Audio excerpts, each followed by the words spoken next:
Okay. So, as we arrive at the Sybarex areas, we hear the map say, "A breeder of horrors and a hoarder of secrets." Sybarex said to be as old as the abyss itself. So, I'll now move this so we arrive at the area.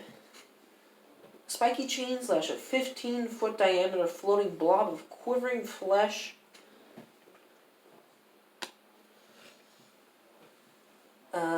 to a 20-foot tall wrought iron scaffold. Two fiends wrapped in chains stand atop the scaffold, torturing the bloated fiend's flesh, tightening its chains. Demonite ichor oozes from its wounds from a shallow pool around the scaffolding. A third, jackal-headed fiend, uses a bronze horn to yell loudly at the bloated prisoner in multiple languages. It sits cross-legged about halfway up the scaffolding.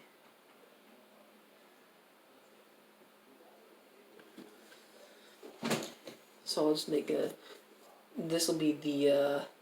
this is that one, and then the other two are a pair of chain devils. Like right about there and there.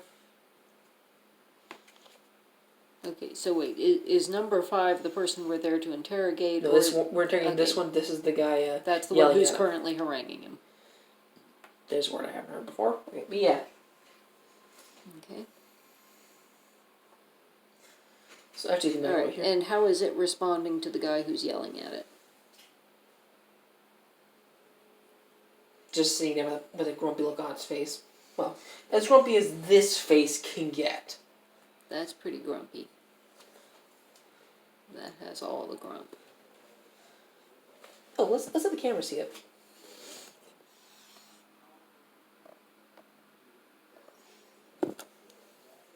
So, as you approach, the Arcana Law, which one this is, says, "Ah, you've arrived. Good. I'm Fetch Tatter. I understand you've been sent to interrogate this guy." Yes. Yes, we have. Cool. It's grown increasingly obstinate. I forget how to describe that word. Mm-hmm. Anyway, he says, "I'll give you 3 soul coins if you can make it this thing talk." Lovely. Hazir has his mask on at this point, and he says, "As we have no interest in your lies, we are here to do our job."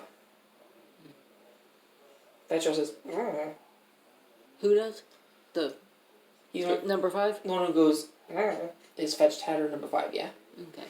The one who said, "We have no interest in your lies, we're here to do our job," is a Hazir. With his mask on. Okay. Well,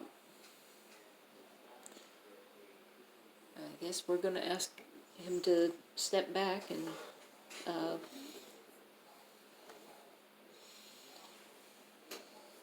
okay. Is Hazir wishing to lead this, or no? He's going to stand here so we can examine it. Okay. So over to Cassandra again. Yep. And I'm sorry, what were we trying to find out from this guy? Where the adamantine rods were. The rods. Okay.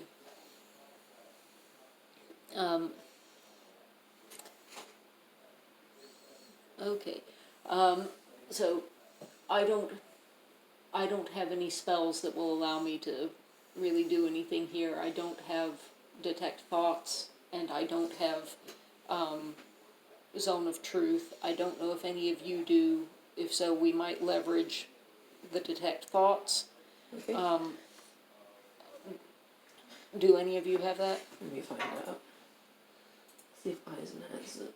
Because as long as we just use the lightest layer where they can't tell that you're eavesdropping, then we can hopefully get them to think about it just by asking the questions, even if they won't answer them aloud. Correct. But no luck? Nope. Eisen is a punchy sort of character, not a more manipulative character. Alright. Okay. Well, this is going to be pure persuasion then, I guess. Hazir then listens to it for a few seconds as it says, so we got close enough to it. It said, Who would have gotten close to it first? Like, would it?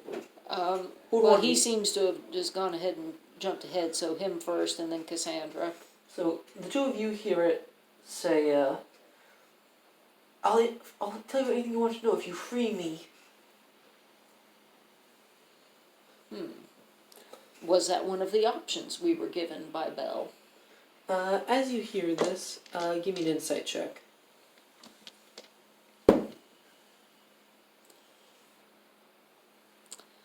Well, let's see if my reliable talent kicks in or not. I don't think so. That's an 11. Do you think this was Cassandra? Oh! So you Okay, have well then I re-roll don't have that. reliable talent anyway. Re-roll that because you're using the wrong thing. That's a yeah. This thing's lying. Okay. As you realize this one says, and speaks again in an even more angry tone. We are not here for lies, we are here for information. And speak only if you have useful information. Okay, so we're gonna go carrot and stick. So she's gonna go for persuasion and he's gonna handle intimidation. Who else wants to be involved in this? For anything as far as possible, she doesn't want to look at this thing because it's really disgusting. Well, Allie's gonna be listening in, but I don't know that she thinks she's gonna be terribly much use, and Flick is gonna be prepared to intervene if anybody is endangered. Okay. So,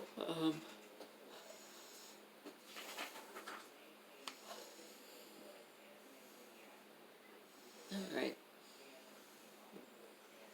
So, Cassandra says, I'm sure you understand what your captors are looking for.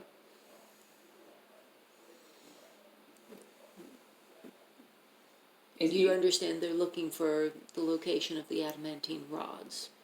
they're looking for everything. Huh? They're looking for everything, not just those. Well, I can tell you that we're primarily interested in the location of the adamantine rods. That's all we're asking for. Let me go and I'll tell you where they are. They're still lying. Well, we're generous, but we're not stupid.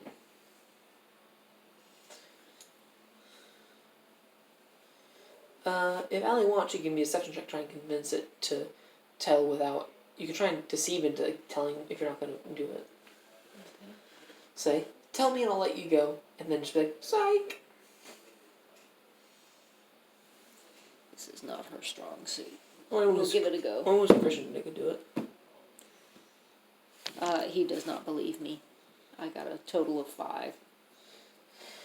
Okay. So it doesn't believe Allie, as she's been just interested in this. You also Alright, let's see if Flick can. Let's see if Flick can do it.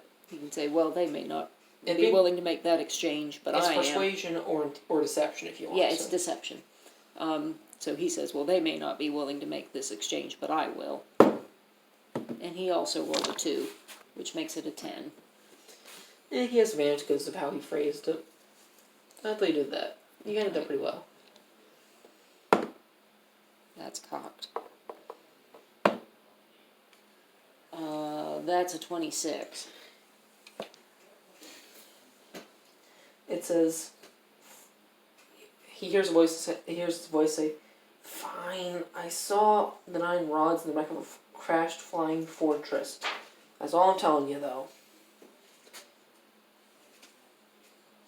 Well, that's hardly information worth. There's not that many crashed flying fortresses around here. Then it shouldn't take you long to tell us which one or where. Come on, you gotta earn it, bud. Lulu didn't hear this, nor anyone else, so she says, "What do you guys talk?" So Hazir says, "What did it tell you?"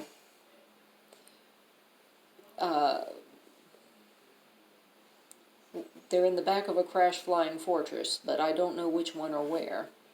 And I don't know that I consider that information to be sufficient to justify me releasing him, so I think he needs to tell me more. So the imp would still be with us and says, "Oh, I think I know more about. I think I can help you with that. May I?" Absolutely. The thing goes, "Please." And Well, You didn't deliver. So he says, so Zariel had one particular flying fortress that's used for a lot of special events, or of this sort, like securing major items and stuff like that. And that one in particular crashed at a certain location a while ago. The others are all still functional. And if this is the one that crashed, and that's where that thing saw it, then we have the location where this thing was. Excellent. Here's now, Sherry to Brendan. Were we supposed to acquire the rods, or yes? Okay, so we weren't just doing the interrogation. We need to actually go retrieve them. Okay. So he's going to point out the location on our map, and then we're going to end here because we're supposed to get to level 10 now. Oh goodness. So much leveling.